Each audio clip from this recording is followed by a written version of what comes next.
This is chapter 1.7 that has to do with finding inverses of functions. We're going to work out the exercise set here, 37 through 44, and I'm going to do the odd numbered problems in particular. This first one is the kinetic energy of an object in motion in joules can be described by Fx equals 0.5 mx squared, where m is the mass of the object in kilograms and x is the speed of the object in meters per second. So I'm going to rewrite this function in terms of y. So we have y equals, replacing the f of x, 0.5 mx squared. The next thing I'm going to do is change places of the x's and y's. So I'm going to write this as x equals 0.5 my squared. And y squared is really going to be, or y is going to be the speed of the object to replace. So anyway, again, just changing position here. I'm going to swap sides of this equation. So the left side I'm going to write 0.5 m y squared is equal to x. Next thing I'm going to do is divide both sides of this equation by 0.5 m. Again, process of solving for y.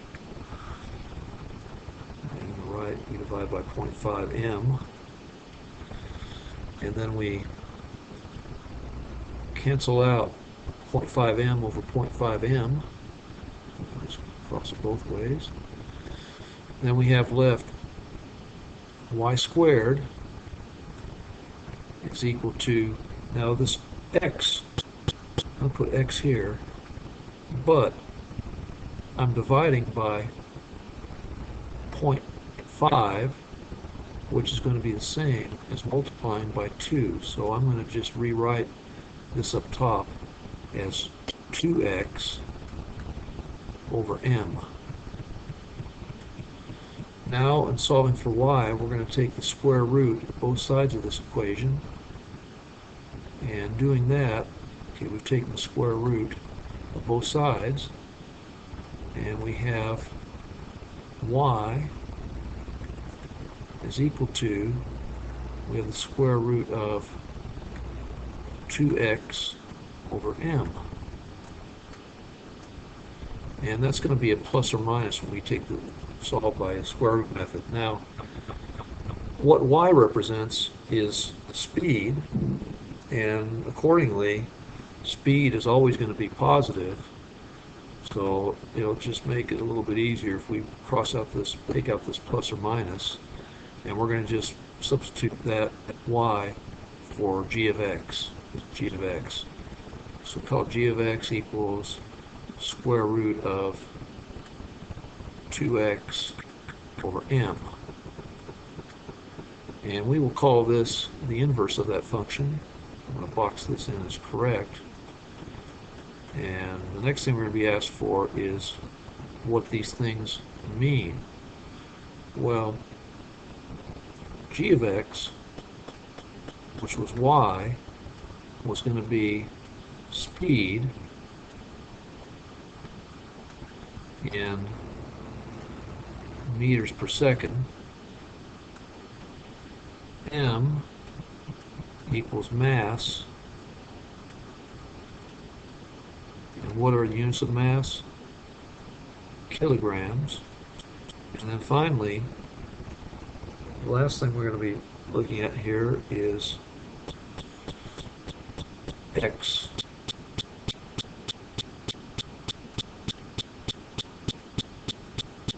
And what does x equal? It equals kinetic energy. I'm going to put E sub k for kinetic energy in joules.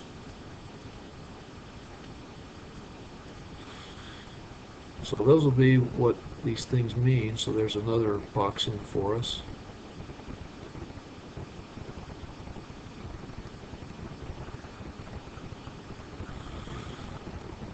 Now, problem part B. Show that f of x and the function you found in part A are inverses.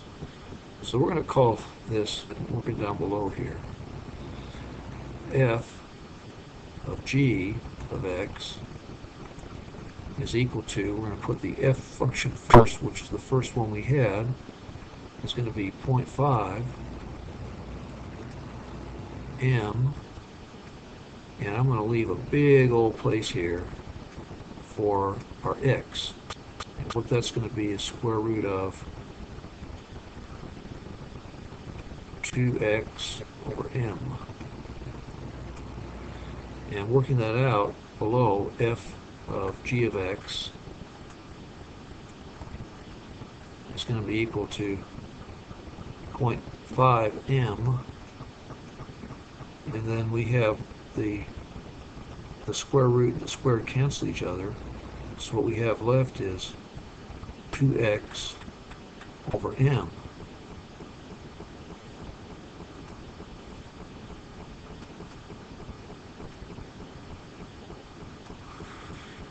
Well, what's going to happen here is the 0.5 times 2 cancel each other to equal 1, and m divided by m cancel to equal 1. So what are we left with? It's x. So we have, just going to the right, we have f of g of x is equal to x. So that's a demonstration that really these two functions, f of x at the beginning and g of x, which is its inverse, they are indeed inverses of each other.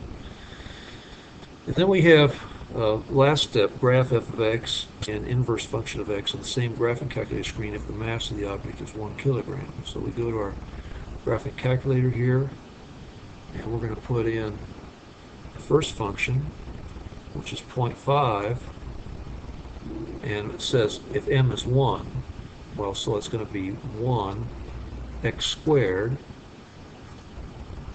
and that's going to give us a certain value, and I'm going to go ahead and graph. That's what it looks like. I'm going to go down to enter another function, which is its inverse, and that's going to be control. Actually, I don't want that first. I want to do the square root of everything first. Control square root. And now we're going to come in here and put in 2x over m. And, well, m is 1, right? So that's going to be square root of 2x. That'll be pretty easy. So we looks like this. Now, this left side of the blue parabola, does that really exist? Are we really going to have a negative value of input for speed in the initial one? No, we're not. So let's go ahead and just change the window to reflect what a realistic domain is. And for that, we say Windows Settings. Windows Settings, we're going to go from 0 to 10. And down here, Tab, we're going to go 0. We'll leave this as 6.667. So this is what our inverse looks like. Inverses look like, and they look legitimate. And so really the main restriction we have, or really the only restriction, is that beginning one that says say any things about restrictions. Well, we have in the initial function, we have to say x must be greater than or equal to 0, because otherwise it doesn't make sense. So anyway, that's problem 37 worked out. The next other problem we're going to look at is this one, 39. In exercise 38 to 43, use the graph of each function to graph its inverse function. Well, we have a line, and so it's going to be a matter of getting a line that is going to be the inverse to this. And so we let x, what we can do is we can look at the x and y intercepts. Okay, the y-intercept of this function drawn here is going to be the x-intercept of its inverse. So here we have a y-intercept of, it looks like, is that -6? So I draw that as a x-intercept over here on the left side of the y-axis in blue. And the next thing we have is an x-intercept of 2. Well, that's going to become the y-intercept of 2 over here. And so what we have is this. I'm going to try to freehand draw in blue what this looks like. So in blue, this is our inverse, and we're going to call this f -1 of x. So really, that's going to be it. And I'm going to draw, for decorative purposes, arrows on each end of this line. Okay, so that looks pretty good. Looks like it makes sense. Let's go to the next one of the problem, which is 41. Okay, here we have, looks like, a kind of a reciprocal function. So to do this, we have, I'm going to go ahead and draw this out. Let me go use a tool here. And for this, what we're going to do is x equal y and y equals x. Kind of flip about the x, the line y equals x. Just going to write that in here. This is y equals x. Well, its inverse function, it's going to reflect upon itself.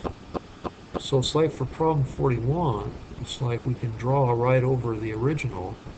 It's going to be the inverse.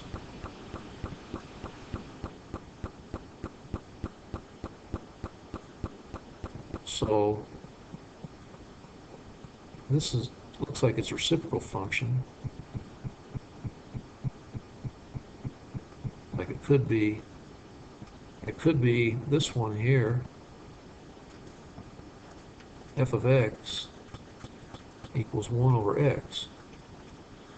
Okay, if we take its inverse and we go ahead and set this as y equals 1 over x, and then we go ahead and change positions, we'll say x equals 1 over y, and we solve for y by multiplying both sides by y, so we get yx equals 1, or xy, and now we divide by x, we have y equals 1 over x, which in inverse function notation is going to be inverse function f-1 of x equals 1 over x.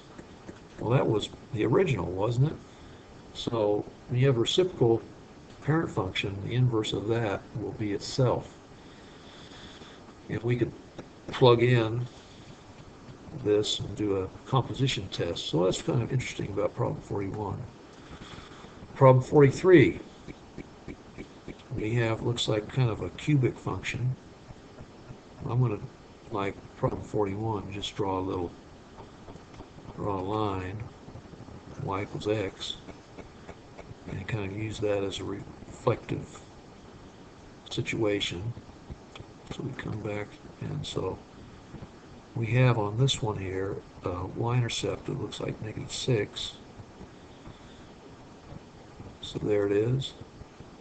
It looks like we have an x-intercept of 4, just a little less than 4. And so we're going to have just